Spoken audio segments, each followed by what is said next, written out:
Hi, this is Eric from Longbox Review at longboxreview.wordpress.com. Not too long ago, I posted a video where I was talking about the price of comics.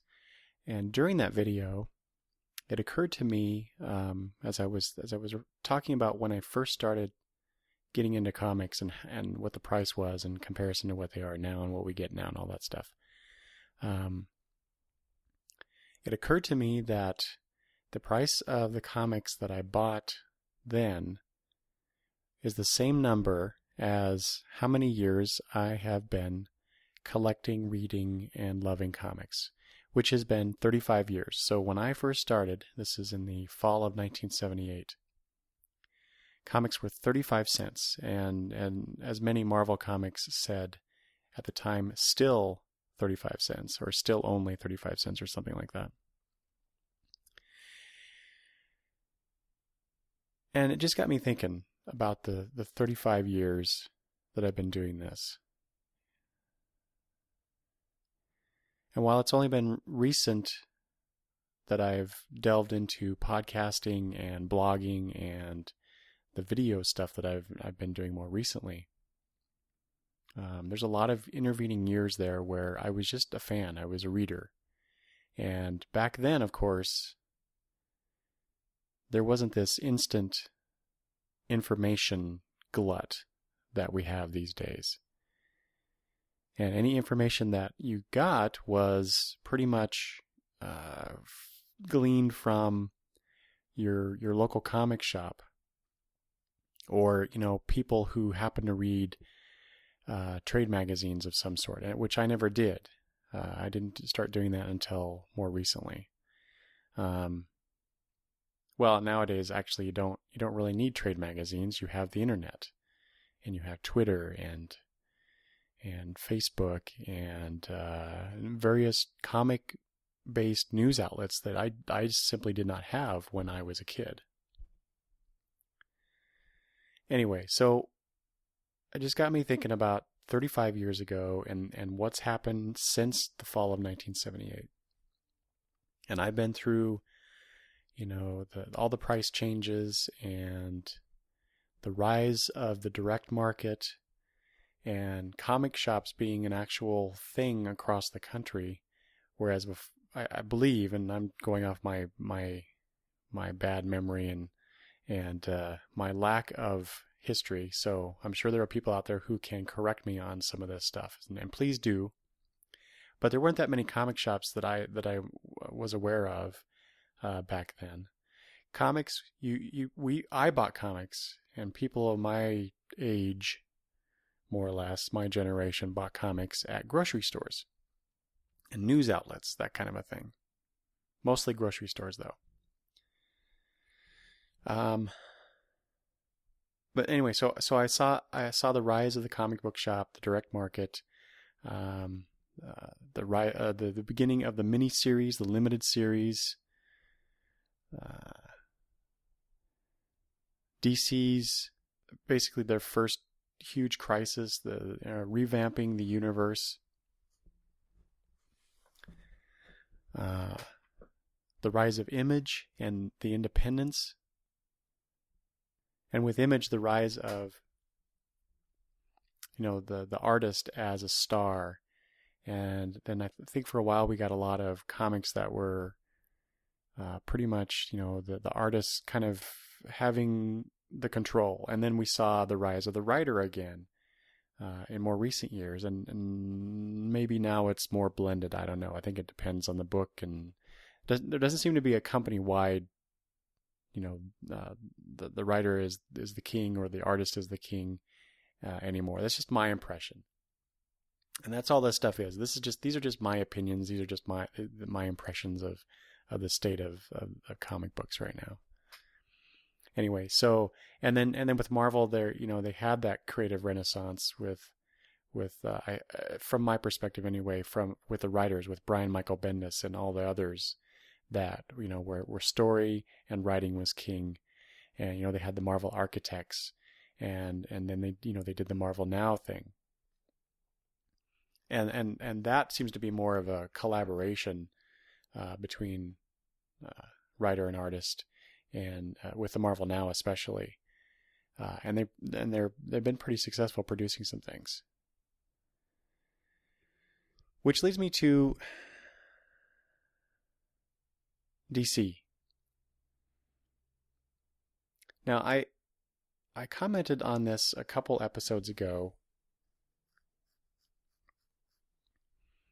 where I talked about an iTunes review that the podcast received, where the person felt that I was a DC guy, and I just don't see how bad the New 52 stuff is. And I made a comment then that I don't think that person really listened to all of the episodes in which I talked about DC stuff and the Marvel Now stuff, because I was critical of some DC things. But what I didn't talk about on those DC episodes was that I'm really not liking the DC universe. And I would say, that I am a DC guy.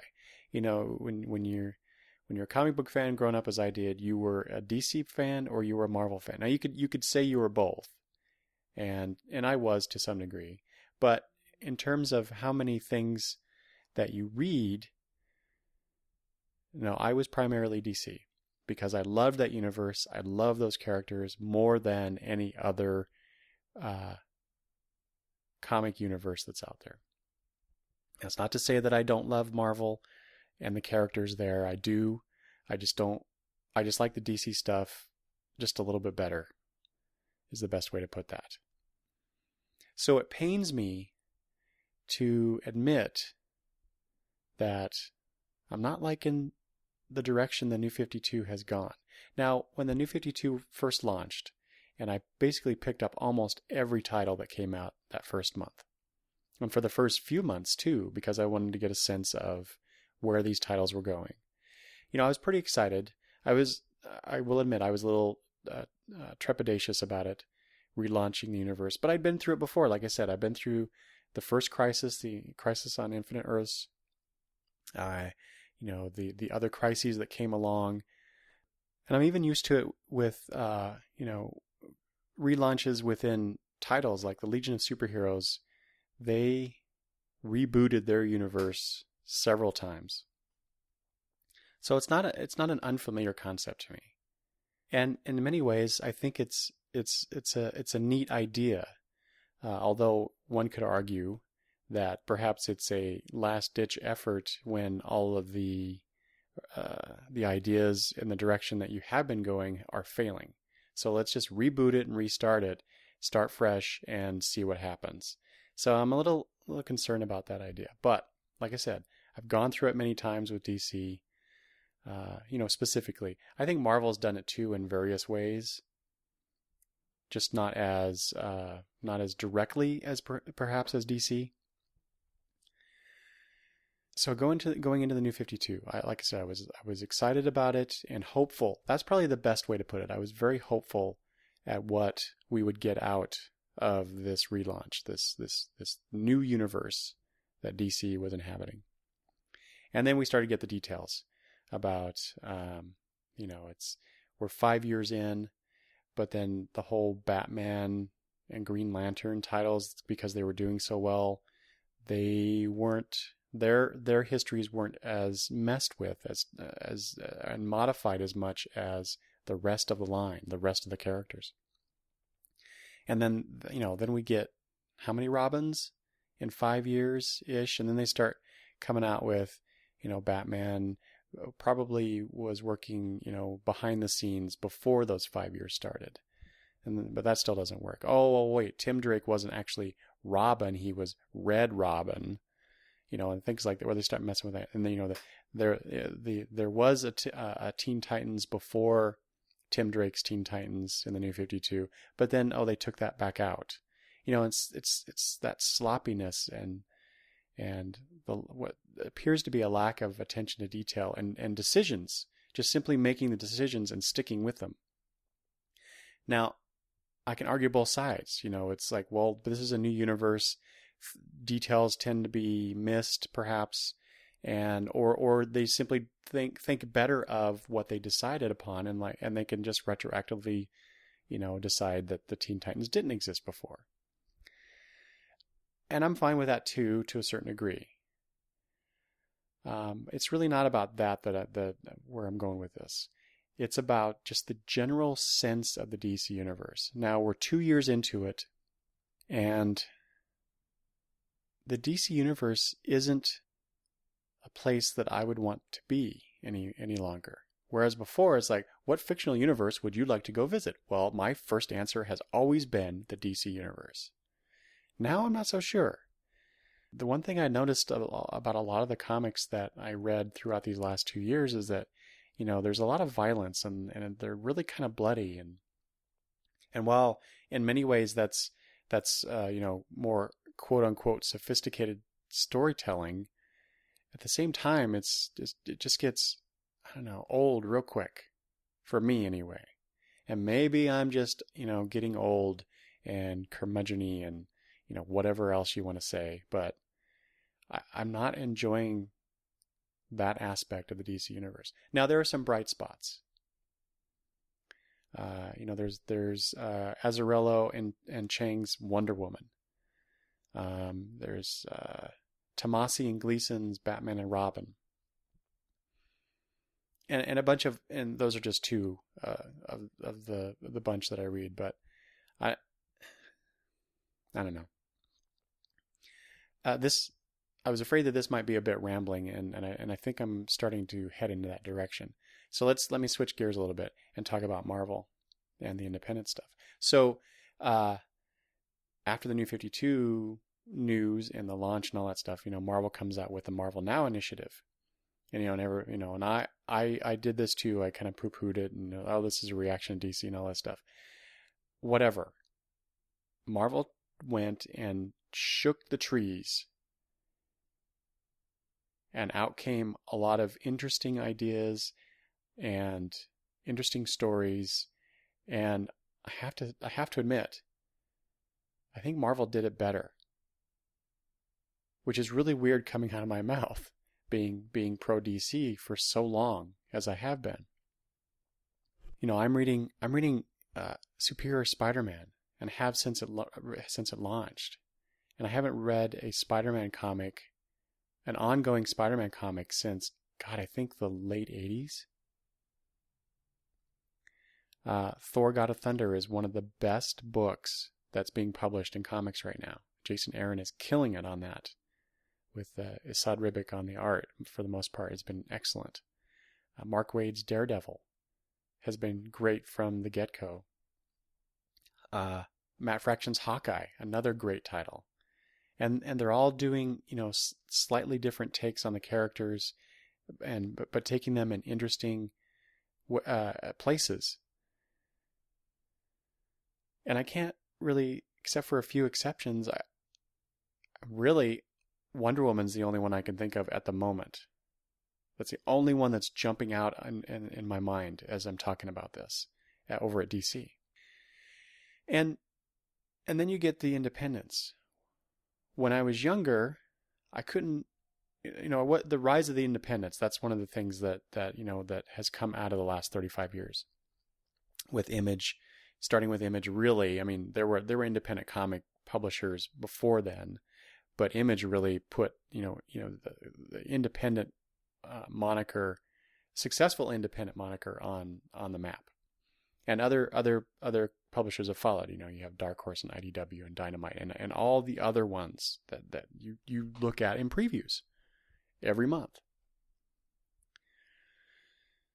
But it's been only in the last few years, I think, where Image has grown.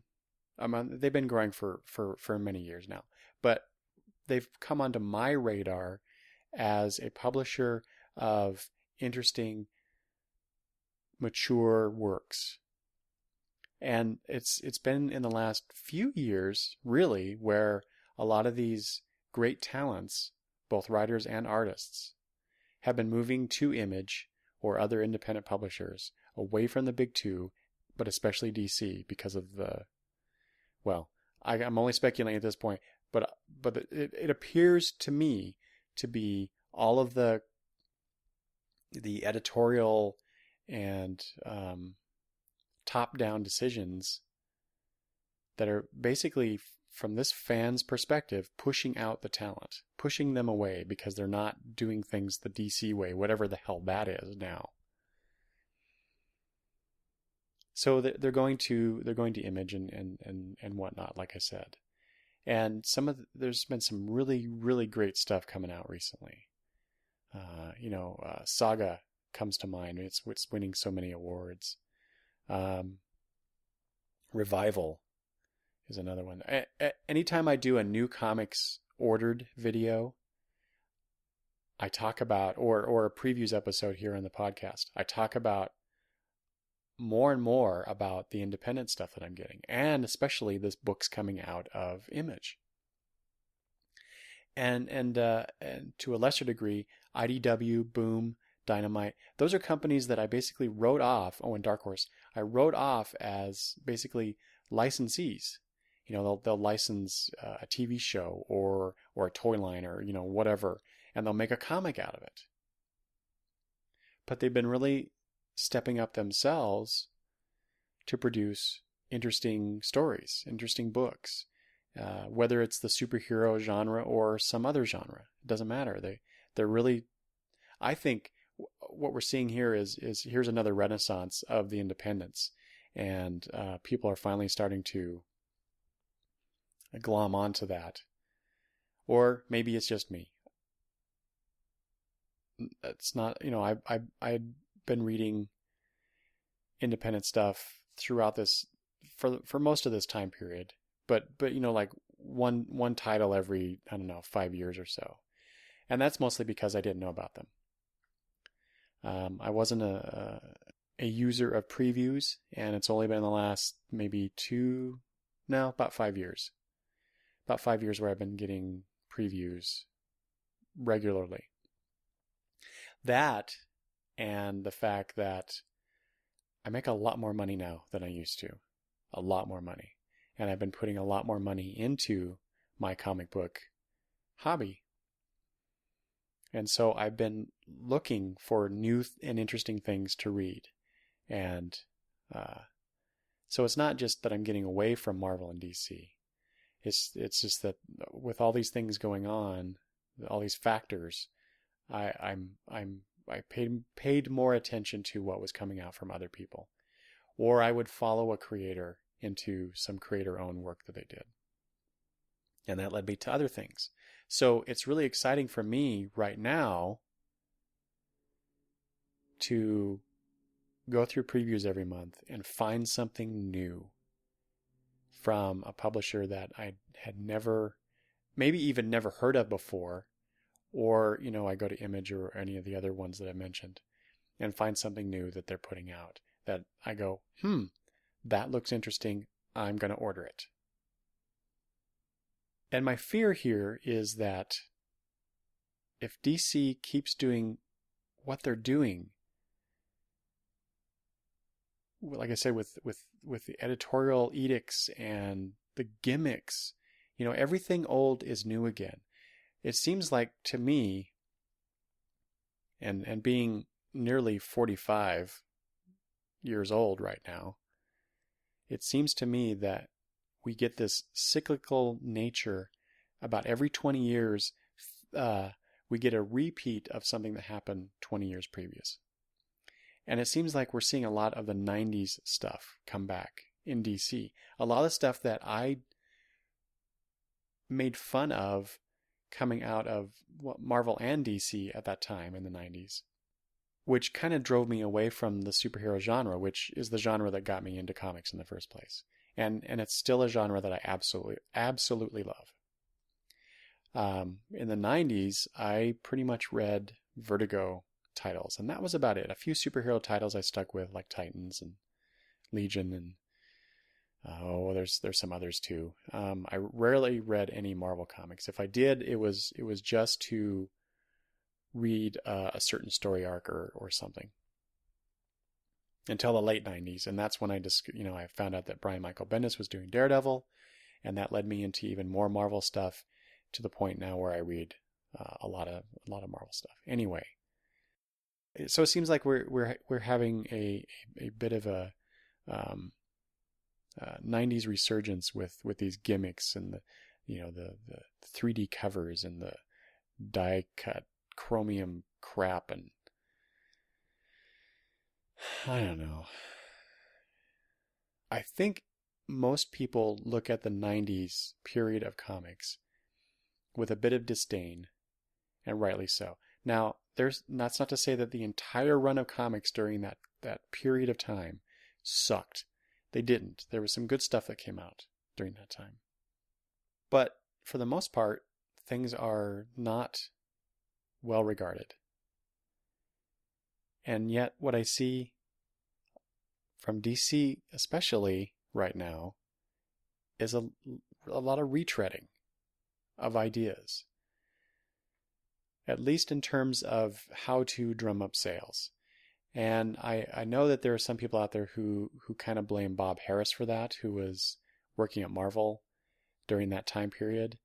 And I've heard, stories from people who heard it from this person, third, fourth, whatever hand. I'm not going to go into those, but it does paint a bit of a picture. And so I'm starting to wonder, maybe Bob Harris should go. But, you still have Jeff Johns as creative officer. You've got Dan DiDio and Jim Lee as co-publishers. It seems like they could do something about that, or, maybe they just don't care. But I don't believe that, based on everything I've read about, especially Johns and, well, no, all three of them. Things I've read about, interviews I've listened to, these guys care about comics. They care about DC Comics. They care about what they're doing. And I guess, I don't know, maybe it's I think creative companies go through this where we gotta be number one, and we gotta make more money, and especially publicly held companies, you gotta please the shareholders. I'm assuming because DC is part of Warner that's the issue. That may be an issue here, but or maybe just DC just got tired of being number two all the time. And when they did the New 52, they were number one for quite a while there. They were outselling Marvel. They had a lot of the top 10 titles for a long time. I don't know. Maybe they're just grasping at straws, trying to find the next thing that will make them number one. And that really bothers me. And I'm picking on DC, but I think a lot of the comic companies try to do what they can to sell more stuff, and that's not a fault. I mean, that's what they're in business for, to put out a creative product, but to make money. But is this what I worry about? Is this the dying gasp of an industry that I have loved for 35 years? And maybe I'm getting all doom and gloomy, but it really bothers me. The price of comics are bothering me. The lack of creative vision in some companies' cases bothers me. The lack of growth of subgenres in comics bothers me. The lack of fandom, for that matter, for not embracing these other qualities about comics that make the genre so good and entertaining. It's not just Marvel and DC, guys. It's not just superheroes. There's a whole ton of stuff out there that's really good stuff. But we don't support, it seems like, the good stuff. And I'm guilty of that too. I'm not saying that I'm perfect and I have done everything exactly the right way in terms of how to be the best comic fan ever. I don't even know what that means. But it just bothers me. The state of the comic book industry just kind of bothers me, and I'm worried about it because comic books has been the biggest thing in my life for the longest period in my life. I mean, other than family, of course, certain family. But I'm getting to the point where I lost my mother many years ago. I lost my sister a few years ago. I don't really have a good relationship with extended family on my adoptive father's side. And I've lost touch with the family on my mother's side. I have my family, my wife and my kids and my grandkids that live with us now, that you've heard on the show in the past if you've listened to some of those episodes. But they are, half my life or less than half of my life in some cases. Comics has always been there. Comics has pretty much been the constant since I was about 10. To the point where I have the room in my basement here in my house where I've got a bunch of comic drawers filled with comics. I've got 2 bookshelves of 2.5. I'm sorry. I've got 1.5 bookshelves that are just devoted to trades that I've bought. I do a podcast. I have a blog. I now do videos about comic books. And I listen to podcasts, and I listen to people, and I read their stuff, talking and writing about comic books. It's just something that I love so dearly. And I'm worried about the industry. And I worry about a time where I won't get any new stuff. I'll just be, that old guy losing his hair already more than I am. Going through my back issues and going, God, the 1980s were so good. Or the mid 2000s were so good. Whatever. Anyway, I think I'm about done. I'm rambling and starting to ramble a little bit, I think. What do you think about the state of the comic book industry? Am I just a doomsayer getting on my soapbox and I really have nothing to worry about? Or, do my points resonate with you in some way? Let me know. You can email me at longboxreview@gmail.com. You can also call me on my voicemail number at 208-953-1841, or you can leave comments at the blog at longboxreview.wordpress.com. Thanks for listening.